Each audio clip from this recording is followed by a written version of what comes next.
what do you think has allowed you to keep the joyful adolescence part in your life? Because I would argue, as I continue to go down my journey of life professionally and personally, I wonder and I think a lot about, why am I happier than most people? And it weighs on me in a great way. One, it keeps me grateful on a 24/7, 365, even when I am dealing with challenges.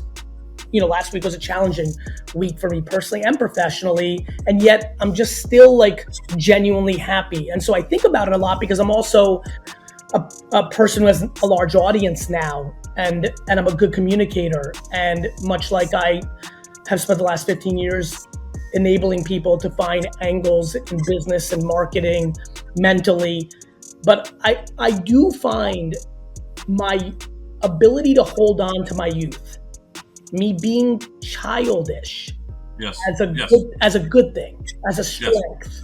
Yes. My never fully converting to full-fledged adulthood and holding on to 2 to 30%. I don't know if I've done the work yet to realize what the number is between the 2 and 30% that I have in me, but I can tell you whether it's 2, let's say it's 2 or 3%. I have a very funny feeling that 2 or 3% in my mix right now has a huge impact on my joy and my peace of mind, and honestly, my professional success. So I'm jumping in here a little bit just to bring macro value to, because I know this can impact, regardless if people are listening right now or into collectibles, IPs, entrepreneurship, this can help everyone who's listening. Do you have a sense of why you've been able to hold on to this youthful? When I hear a man has a career, and decides to take months to build a conference table out of Legos, that's a level of youthfulness that I don't even possess. And I know you a little bit now because we're doing business together with Be Friends and your vending machine business. And I find you to be really likable. I really like you. And I feel like this has something to do with it. And I'm curious if you've consciously held on to it, subconsciously, or was it subconscious and then it became conscious and you've doubled down on it? Break this down, because I think we can change a person's life right now. Passion. You look at it directly at passion. What do you do on your off time? What do you do that you love? Do you love sneakers? Do you love building? Do you love helping people? Do you love playing? Do you like changing people's lives? Do you like coaching? Whatever your passion is, whatever you spend your off time, the time that is most valuable. We all have the 24 hours in a day. But what do you spend when you have the most valuable resource at your fingertips? Where do you spend it? Is it social media? That's fine. Is it playing with toys? Great. Building Lego? Social media, what are you consuming? Like, people are like, you're talking about, my first book was, literally this little book right there is literally Cash In on Your Passion. So you can imagine, I'm excited and surprised by your answer. Like, I don't think people think you can make money in the thing you like. I think if people who like to thrift in Brooklyn and San Francisco and all these, Austin, on the weekends, realized that they could make $250,000 a year in profit on thrifting full time, literally waking up at 7 a.m. on Monday, having breakfast and being ecstatic instead of going to the office to go to 16 Salvation Armies and 13 other thrift stores, and then can't wait for Friday because that's estate sales, and can't wait for Saturday because that's garage sales. I don't think that person realizes that if they didn't buy just for themselves what they want to wear to be cool, that they could buy the other 87 t-shirts that are at the thrift store that they're buying for $3 or $7 and can sell for $29 on all these platforms, right? Ari or eBay or things of that nature. I don't think the thrifter right now listening thinks, or the person that's just fully upset. I just watched a Ray Romano movie on Amazon, which was really good, by the way, something about Queens. And in the movie, he plays a part of a dad who's got this kid, Sticks, this basketball kid. But in it, the dad is clearly obsessed with Rocky. Like, he just references Rocky the movie. There's a scene in the movie where he puts in a DVD, and he takes out Rocky 2. And as we're sitting here, I'm like, the person that's fully immersed in Rocky, or look at Barbie right now. Barbie's back in a real way. And if you were obsessed with Barbie 3-4 years ago, if you had started a meaningful podcast, an Instagram account, a TikTok, there's a percentage chance that the Barbie movie company would have reached, Mattel and Barbie would have reached out to you in these last 6 months or 12 months and paid you $50,000 for a sponsorship if you were the leading? Obviously, you have to be good at this, everyone who's listening. But I don't think the person that is a lawyer making $319 or the person that's a retail store manager making $87 thinks they can make that same number about Barbie, and I know they can. What I like to look at is, and I've met a lot of people who make a lot of money who are miserable at their jobs, but they go out every weekend and they're boating with their friends, or they're going out every weekend and they're doing wine tastings. And I'm like, why don't you do boating? Why don't you do wine tasting? Right, because the world believes that you got to eat shit Monday through Friday to then enjoy the weekend. And by the way, this gets into another reason that school fucks me up so heavily, because I think it's being taught subconsciously there from childhood. I couldn't agree with you more. The thought of eating shit Monday through Friday to be able to enjoy Saturday and Sunday. This is why people are like, we need 4-day work weeks, because subconsciously people are like, fuck man, between kids and responsibilities and laundry and other shit, I can't even enjoy my 2 fucking days that I barely get. And like the thought of and by the way, Scott, I lived this life from K through 12 and even further into college. I understand what it feels like to look forward to the weekend or to vacations or hoping it snows or hoping I get sick. I spent 10 years of my life hoping I would get sick because it meant that I could miss school. That's how much I didn't want it. The thought of doing that from 22 years old to 70 is insane to me. Miserable. It's miserable. It's funny. For me, I like Mondays. I actually look forward to Monday. Monday for me is exciting because I'm raring to go. Everybody got to relax on Sunday. I let them have their time. But man, Monday, yeah. I can get a hold of it. I can get going. I can figure out what's going on in my world. Mondays are great. It's a start of a week. It's a restart. It's a rekindling of what I'm trying to do. So for me, it's about passion. It's about authenticity. It's finding what you spend your time on and monetarily make that part of your life. And by the way, unlike if we were doing this in 1965, and we were at a conference, not on the internet, talking about this, today that's practical, meaning everyone's listening right now like, all right, you two fucking fantasy land guys, like, fuck you, I have a mortgage, I have children, I have debt. My big point is, in 1967, you're right.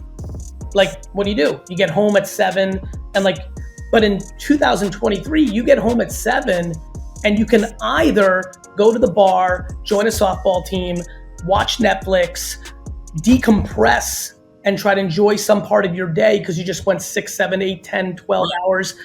Or you can say, fuck, I got to get out of this. And if I do my podcast or my channel or my side hustle on 8 p.m. after I do a little family time to 10 p.m. instead of playing video games or pool or darts or watching TV, those 2-3 hours Monday through Friday can add up to 10 hours in a week. You do that for a year or two, you might be able to build the thing at night that gets you off the drug that you don't get during the day. Yes. And speaking of family time, the idea is, how do you incorporate your family into what you do? And for many years, I've got 2 daughters, 10 and 5, and they are my world.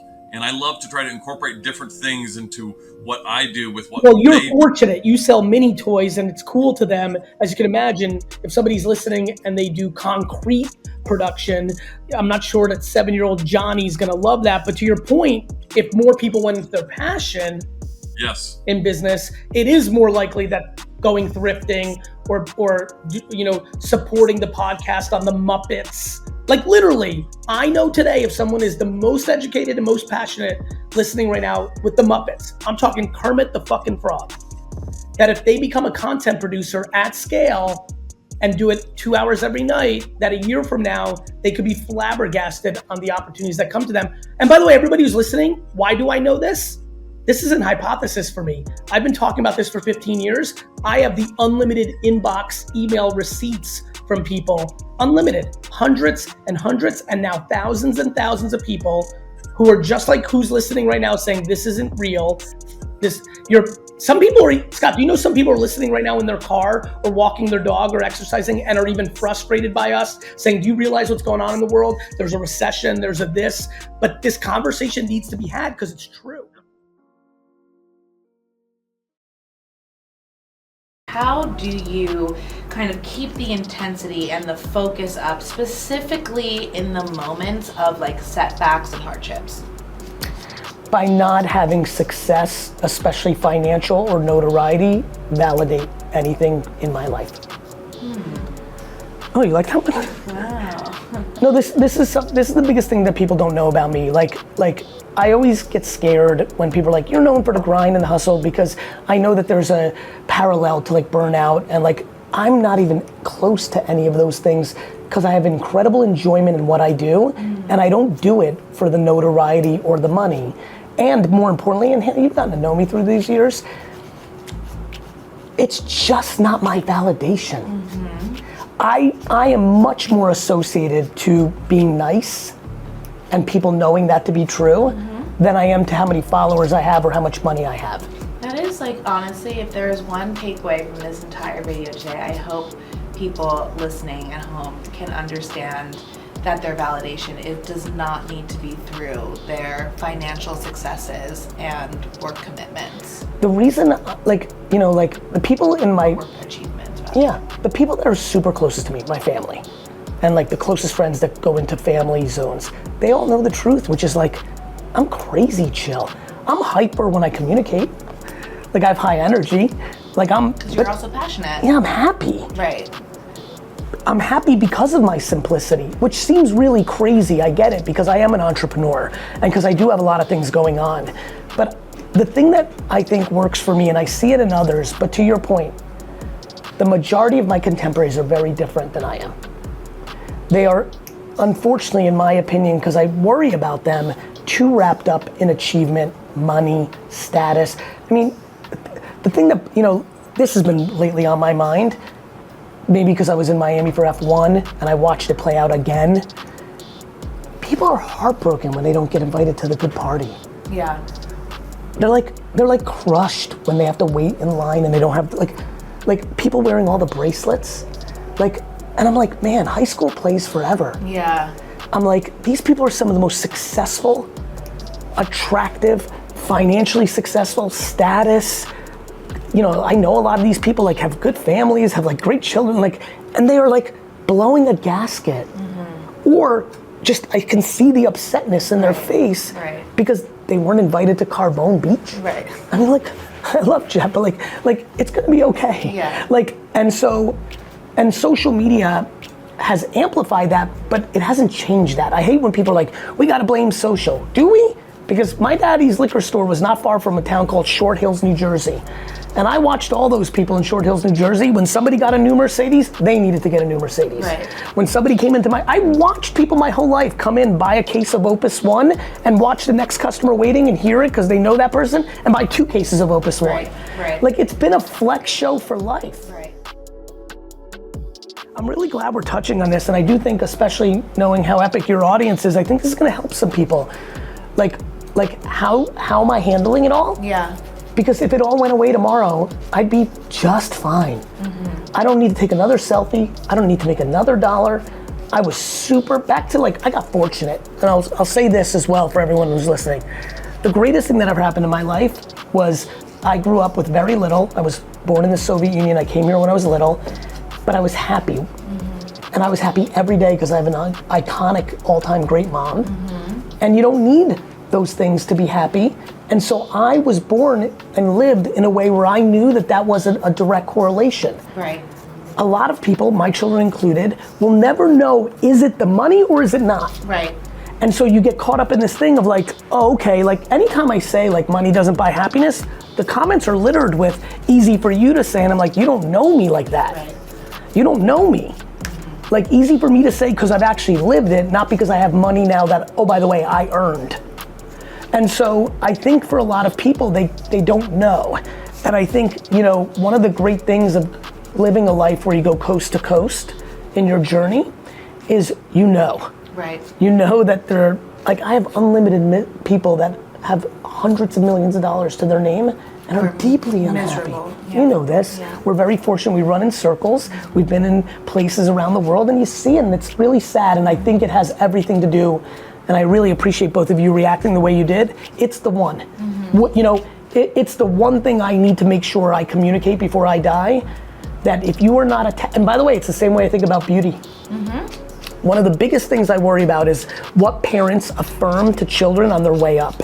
If you are a human and the first 20 years of your life, your parents, your relatives, and your classmates continue to give you validation because you're attractive, what do you think is gonna happen when you're 50 and Father Time is starting to play its game? Of course you're gonna go through some feelings. Of course you're gonna probably over worry about that. You were taught that that's your validation, but that's the same thing about sports. You know how many people are great at sports and then don't make it into the professional realm and then really struggle with the transition because all their validation, it's the same way I think about straight A's. My biggest problem with school is if you keep telling a kid, you're great, you're great, you're great, because you're getting A's, the problem is the world doesn't work on A, B's, and C's. And so you have a lot of people in their 20s to 30s who struggle in life transition because all they've ever known is how to figure out a school system. That's what the world told them they were good for. And so I think as parents, we have to be careful of what we validate, which is why what my mom did for me is what I am passionate about doing for not only my children, but the world, which is like, let's validate on how we treat each other. My mom once lost her mind as if I won the Nobel Peace Prize because I'm visualizing it right now. I was less than 10 years old. I opened the door for an elderly woman to walk into a McDonald's in North Plainfield, New Jersey. You would have thought that I cured cancer. My mom spent the next 2 hours telling me why that was so great, why that is the thing, why you're the best. She called me golden hearted my whole life. Of course, I answered my question earlier about what I care about. It's what she instilled. I want to be known for how I treat people. Yeah, I mean, well, that's why sports is the best. You can't hide. You know, people hide in everything else. Even entrepreneurship. I love entrepreneurship because it's the closest, but you can still hide. I have an acquaintance who in their profile, it says on their Instagram, 3-time exiting entrepreneur. Looks fancy. In reality, because I know the situation, all 3 companies were a disaster. Really? Yep, all of the exits were M&A on a penny on the dollar. One was an acqui-hire. And one was bought after an obnoxious amount of funding for 4 cents on the dollar. So, but in Giannis's game, you can't hide. Like the Knicks lost last night. That's it. And this is why I've always loved sports, the merit. An Academy Award was a political decision behind the scenes by a group of people. So everything else besides sports in a lot of ways is merit-based. And that's why I've always loved it. Business is close, but to your point, I love that Giannis did that because there's so many comps to it. Like right now, a lot of people are realizing what athletes are dealing with because now everyone's putting themselves out there and they're getting commented about everything. And that's what athletes have always had to deal with. One bad night and everyone's got all sorts of things to say. Every one of us in this room right now, including these 2 lovely ladies who are dominating at their craft, we have bad days. You know, but it's hidden. You know, it's a very interesting human psychology conversation. I love that viral clip is going because I hope it helps people. When I tell you that I have no feelings towards my professional success, you'd be baffled. I'm on the other side of the fence on this. I don't give a shit that I'm Garyvee. I don't give a shit that I'm good at making money as an entrepreneur. I think none of that means anything and no one should treat me in any shape or form different because I have a lot of followers or I'm good at making money or I say nice things. I just know and have known since I was 10. This is why I was a bad student. I was a bad student because I didn't feel attached to needing to get A's and B's. I love that you're going down this path. This is why I'm double clicking on this. Like, I know that you're about to say a bunch of great shit, but I also assume, because you've had a lot of success, that we can see a lot of that shit on the internet. Because like, it's the same with me. You can see my core principles out there every day. What we're talking about, you and I right now, is actually gonna change the course of 5 or 6 people's lives out of the 100,000s that are listening right now or over the course of the next couple of years, because it's those early days of attaching to something. It's not just the star quarterback. This is why I'm so scared of school. Being an Ivy League student, those kids are failing left and right every day as well in their 20s and 30s because all they wanted to be was a straight A student, go to Ivy League, and then you're 22 and now what? By the way, for all the kids that are listening right now, your charisma and ability to talk is a monster monster talent. And sometimes you guys and girls downplay that. Don't. Obviously, you've got to back it up with the steak to that sizzle, but do not downplay charisma. It's no different than being born super funny, super attractive, super motivated, super athletic. It is one of the other pillars of God-given talent, one that society does not talk enough about. Charisma is a big deal. Yeah, and it's a muscle you can work too, by the way, Gary. You can 100%. You can get better at it. And look, just a little side note, man, I talk to people all the time. They're like, hey man, I want to be more outgoing, but I have this fear of confrontation, or this fear to get out and talk to people. Listen, I do things I'm afraid of so I can do things I'm afraid of. Of course. The more you address these fears and deal with that, especially speaking to people and being out front and outspoken, the better you get at it. But I was born with that though, Gary. Yes, you were born with that gift, but you also lived a life that got you to places of adversity, which then put things into perspective. I tell a lot of people, like, what's the worst thing that's going to happen? The job's going to say no? Well, then you move on. What's going to be the worst thing that happens? That boy or girl says no, they don't want to go on a date with you. What's the worst thing that's going to happen? You're going to make 50 videos, nobody watches, and you're going to do something else. Like, people create this fear of judgment that doesn't exist. It's in their head. 100%. It's all in your head. Before we go into how meth got into the system and all that you set us up with, and this is so damn important, big moment in the podcast, was your decision to go to Wall Street 2004, 96, you were 20, so you're 28 at this point or so? 2004, yeah, 28. Was it now, hey, I want to make as much money as possible and Wall Street's a thing? You nailed it, dude. The vices, man. I wanted to party. I wanted something that would support a lifestyle of partying, hanging out, making money. I mean, at that age, Gary, I didn't understand the important things in life. One of the reasons why I like your content, I'm gonna back up a little bit and talk about something I've learned from you, is you went an entirely different path. You realized by the time you were young that you were meant to do something bigger. You took your dad's wine business and you blew it up. You were doing things in your 20s that now in my 40s, I'm able to start making those roads. But I was late to the game, Gary. I was late to the game because I got distracted. Yeah, the good news is, look, and by the way, for all the kids listening home, I would argue I went a little too far because at 47, 48 years old, there's certain things I didn't develop. I probably didn't get enough fun out of the system. Like, listen, there's a great Russian saying that translates to everything's at its best when it's balanced, right? Yeah. And I think to your point, I was on one extreme where, like, listen, I'm thrilled and pumped with every aspect of my life, knock on wood. And one of those is why? The question always becomes why. Why did you want to party and things?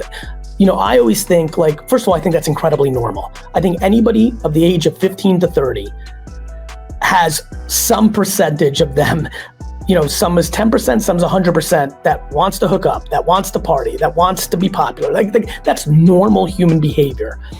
But when you start going through the path, unfortunately, too many people want to do it because they don't have self-confidence and they don't love themselves.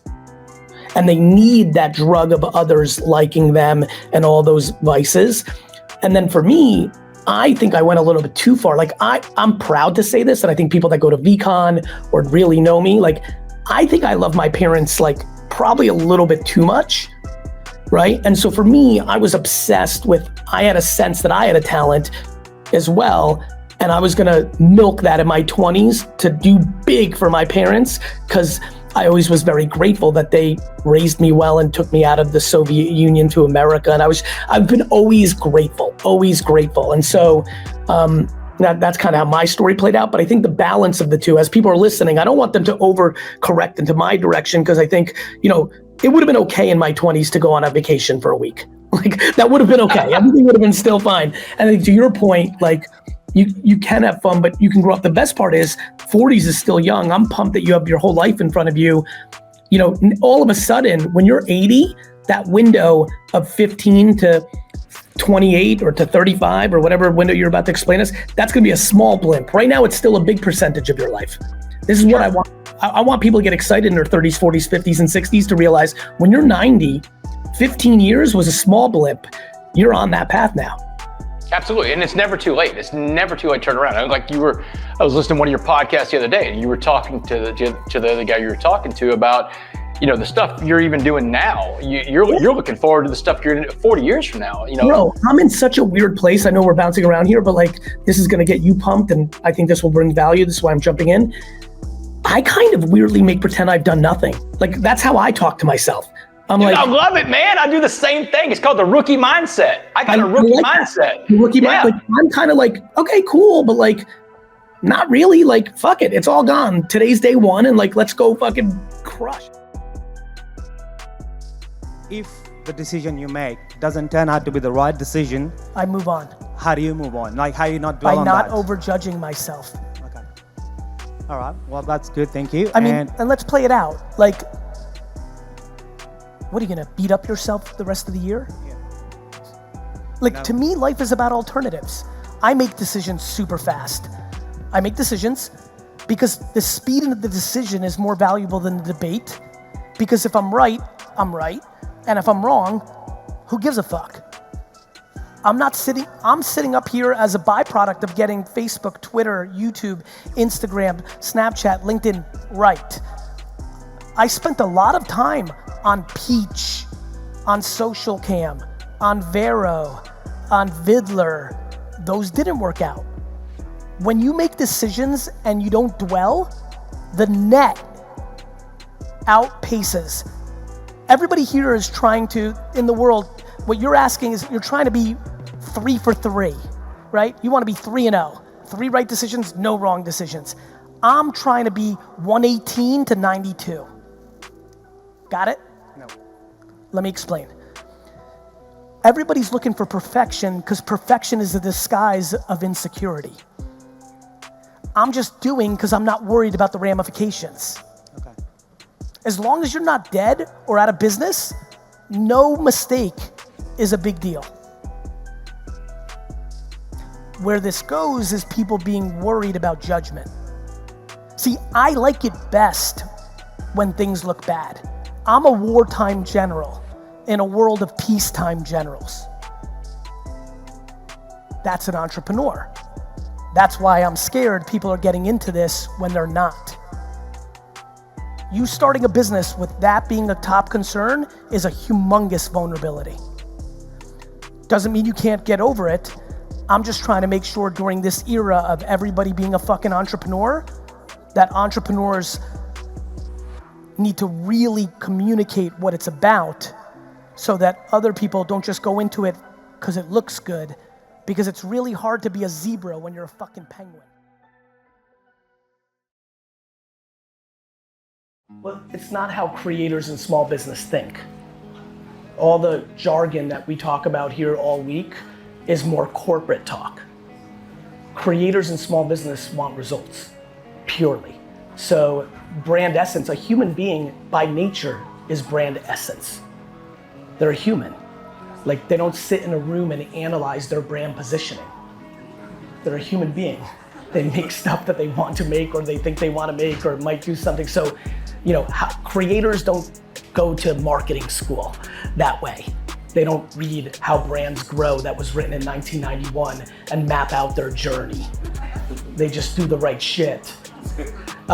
Small business is very similar.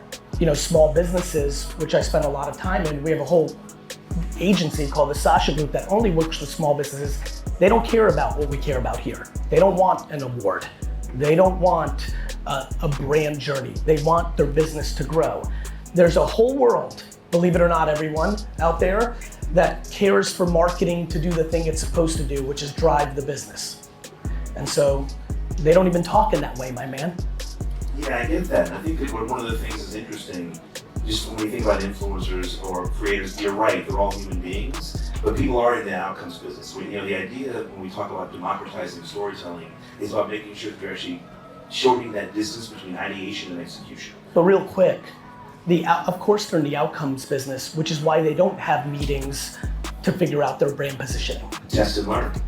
It's honestly, I think test and learn is one of the worst positionings for social media. Let me explain what I mean by that. Please, drop some knowledge. The concept of test and learn has made this whole town diminish the value of a social media ad. Because it's a test and learn, it best renders it to be smaller. Individual pieces of social media ads and content sell more product than everything else in the world. Today, in the world, in real life, more stuff will be bought because of social media creative than any other advertising in the world.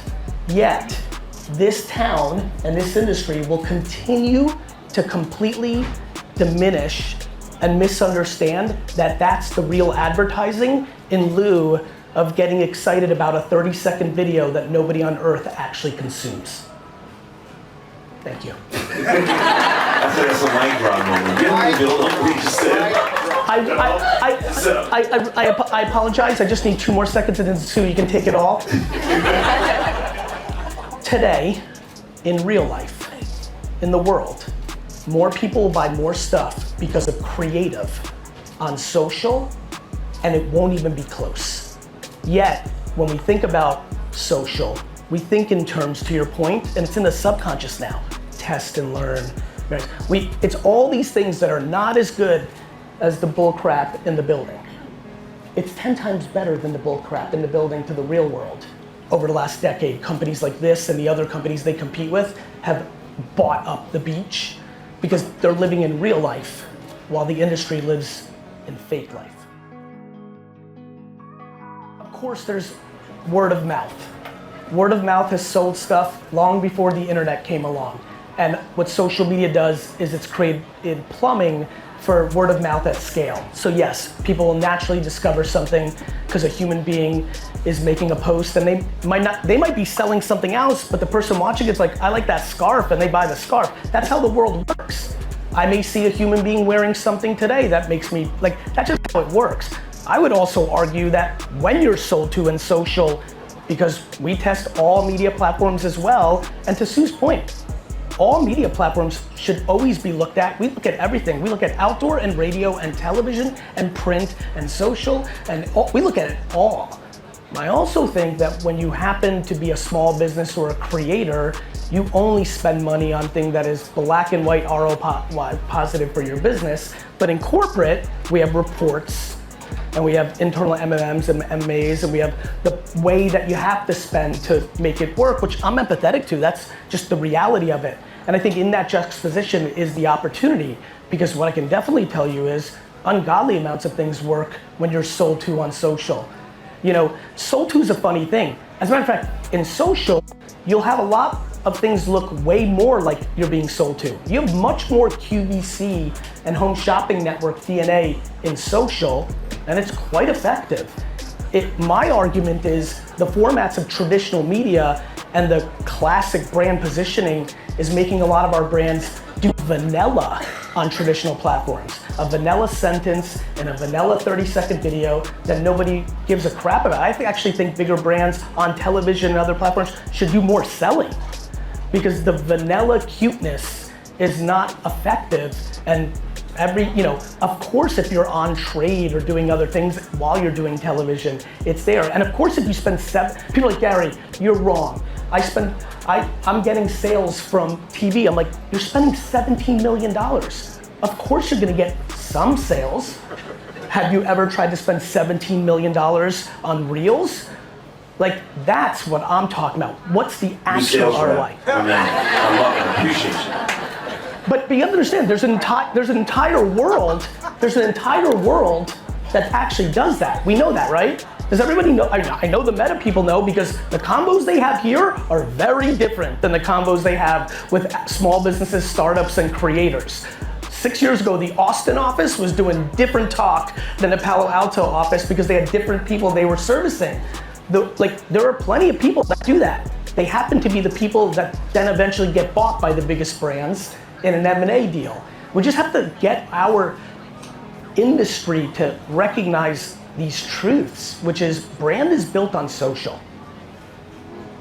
And this industry is desperately trying to not accept that. And until it does, it will continue to have ankle biters take a market share, and they'll continue to spend $1 billion to M&A a brand doing what they could be doing, but they'd much rather waste money on dumb shit. I know it's a funny answer, but I want everyone to hear this. You know, my historic excitement about Meta and any other platform has really nothing to do with the founder or the wonderful, Shannon's here, I adore her from Meta, but like, it's not, as much as I like the individual people, which I have a lot of love for, to me, my religion is attention. You know, I'm an early advocate because real human beings see the product. To me, what is so fascinating about modern day advertising is we have a real disconnect between the concept of reach and actual reach. We have a lot of reports and a lot of data and GRPs and impressions and views, but we don't have a really good game about common sense. And when you add common sense to the data, things get a little bit more murky or more exciting. For me, what's exciting about Reels is it's underpriced attention, which is disproportionately my religion.